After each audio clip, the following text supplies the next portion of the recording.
Now then, both her admirers and her detractors have referred to Nicola Sturgeon as the most powerful woman in the United Kingdom. The SNP leader has set her party a clear target to win the general election in Scotland and to critically influence who then walks through the front door of number 10 next month. First Minister, welcome. Now, Thank you, it's Andrew. very clear that on May the 8th or May the 9th, if you pick up the phone or he picks up the phone and you have a conversation with Ed Miliband, despite what's been said, we know what you want. You want an absolute guarantee for Scottish powers, you want an end to austerity economics, you want an end to Trident. That's very, very clear.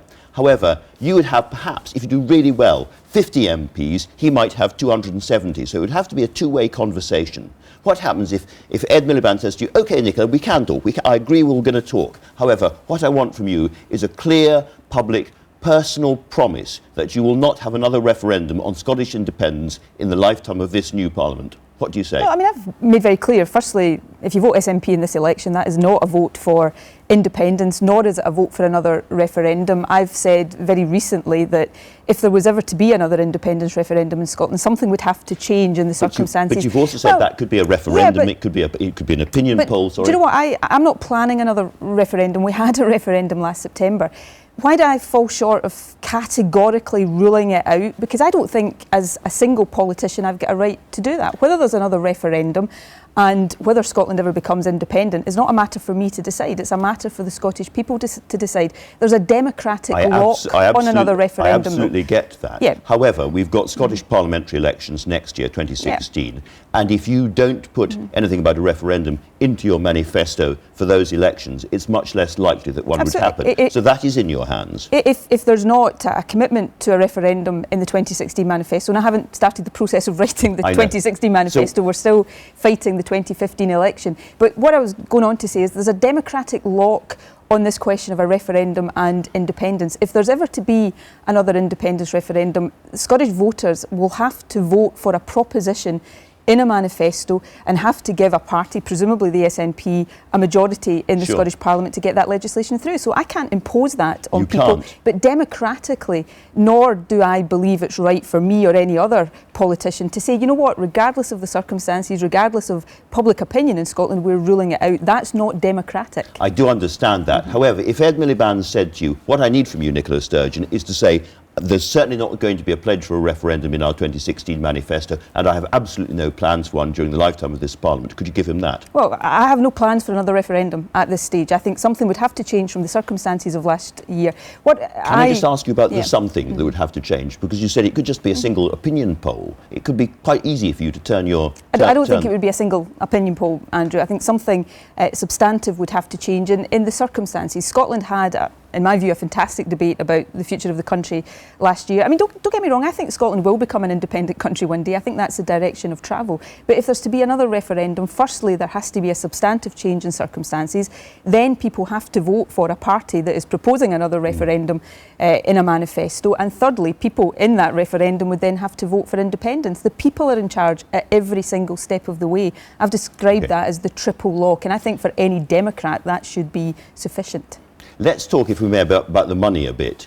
You want full fiscal autonomy for Scotland as soon as possible. Is that despite the fact that you'd have, according to the IFS, a £7.89 billion fiscal hole as a result of that? In other words, is it more important in the short term to preserve the Barnett formula and the subsidies, or is it more important to have full fiscal autonomy? Well, the Barnett formula should remain in place for as long as Scotland's budget is determined by Westminster. Now, firstly, financial responsibility for the Scottish Parliament is about giving the Scottish Parliament the powers and the ability to grow our economy, grow our revenues, get more people into work and paying taxes. Even if we had an agreement for full fiscal autonomy, as we said in our submission to the Smith Commission, that would take several years to implement. And Scotland's fiscal position at the point that we became financially autonomous would depend on our economic performance between now and then.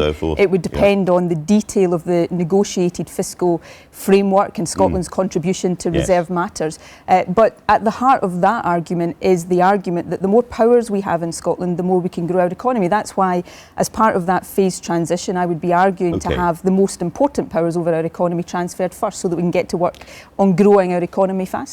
And remember, in 2 out of the last 4 years, Scotland's been in a stronger financial position than the rest of the UK. I think it's been the case in 7 out of the last 10 years. Well, I know these figures are much argued about. Can we turn back to the fascinating subject of what happens after the election? Because you're one of the few leaders I could talk to who talks about it. Now, it's been said that actually you have no leverage over the Labour Party at all because Ed Miliband could put down his Queen's speech and dare SNP MPs to vote it down, and you wouldn't because that would be effectively supporting the Tories. However, the question is, how would he get to the Queen's speech in the first place? Is your understanding that unless there has been some at least tacit acceptance that SNP MPs will back Ed Miliband, he could not become Prime Minister?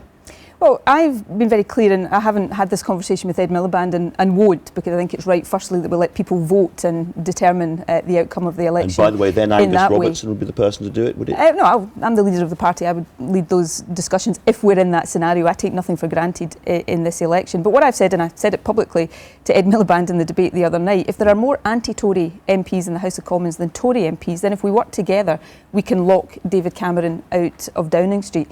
And then in terms of the influence that the SNP on Scotland's behalf could have, that doesn't all come down to a Queen's speech. It's about the influence you exert across the lifetime of a Parliament. And with the Fixed Term Parliaments Act now in place, it is possible to change the direction of a government on individual issues without bringing that government down. That puts a party like the SNP, if we have that influence, into a very, very strong and powerful position. And do you see a block of Labour MPs more on the left who are more susceptible to that kind of agreement than perhaps the leader is? I think there are many people in Labour's ranks, including on their backbenches now and perhaps in future, who would be of the same view as me on many of these issues. You know, one of Ed Miliband's shadow ministers in Scotland was quoted during the week saying in no circumstances would he vote for the renewal of Trident. So I think there is an opportunity to build progressive alliances for more progressive politics, a real rather than a pretend alternative to austerity, protection for the National Health Service from further privatisation. So, these are the kind of alliances I would want to build. And you've got more money for the NHS and so forth being announced today. Yeah.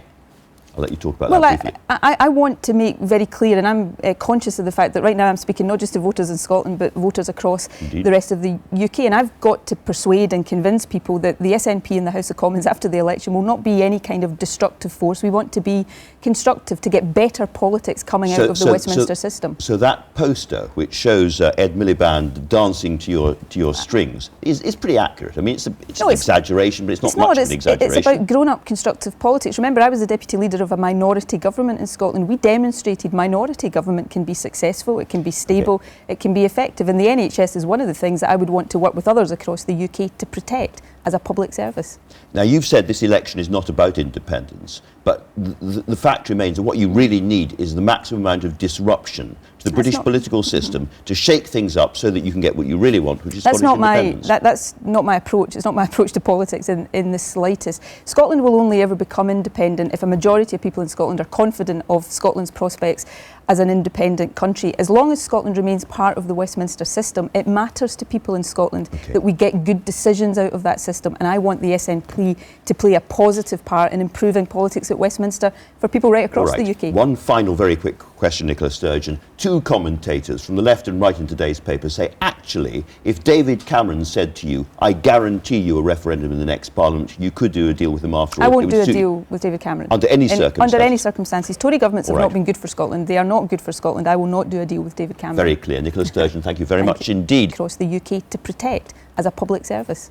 Now, you've said this election is not about independence, but the fact remains that what you really need is the maximum amount of disruption to the British political system to shake things up so that you can get what you really want, which is Scottish independence. That's not my approach. It's not my approach to politics in the slightest. Scotland will only ever become independent if a majority of people in Scotland are confident of Scotland's prospects as an independent country. As long as Scotland remains part of the Westminster system, it matters to people in Scotland that we get good decisions out of that system, and I want the SNP to play a positive part in improving politics at Westminster for people right across the UK. One final very quick question, Nicola Sturgeon. Two commentators from the left and right in today's paper say, actually, if David Cameron said to you, I guarantee you a referendum in the next Parliament, you could do a deal with him after all. I won't do a deal with David Cameron. Under any circumstances? Under any circumstances. Tory governments have not been good for Scotland. They are not good for Scotland. I will not do a deal with David Cameron. Very clear. Nicola Sturgeon, thank you very much indeed.